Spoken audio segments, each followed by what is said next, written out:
Салам радиосунда жаңылыктар.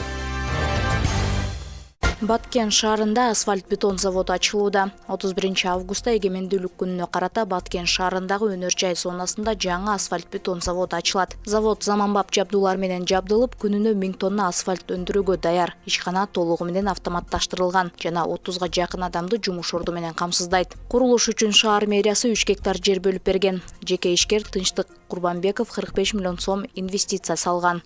Бул ишкана Баткендеги жол курулуштарындагы асфальтка болгон муктаждыкты бир топ жеңилдетет. Буга чейин облуста бир гана мамлекеттик завод иштеп келген.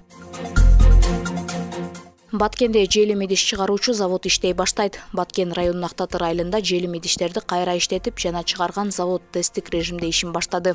Жеке ишкер тарабынан 800 миң АКШ долларын инвестиция салынып, учурда заводко Ош, Жалал-Абад жана Казакстандан буйртмалар түшүүдө. Ишканада келечекте кагаз идиштер да чыгарылат. Толук ишке кирсе 100га жакын адам жумуш менен камсыз болот. Заводду куруу үчүн айыл өкмөтү 5 гектар жер жана электр энергиясы менен камсыздаган. Ачылышы эгемендүүлүк майрамына пландалган.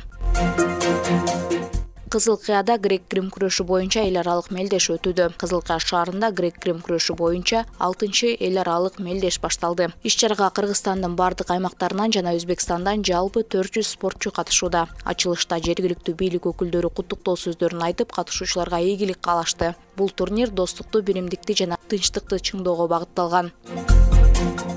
Кадамжайда 3 кылымга арыткан кыргыз килеми жана өрмөк фестиваль өттү.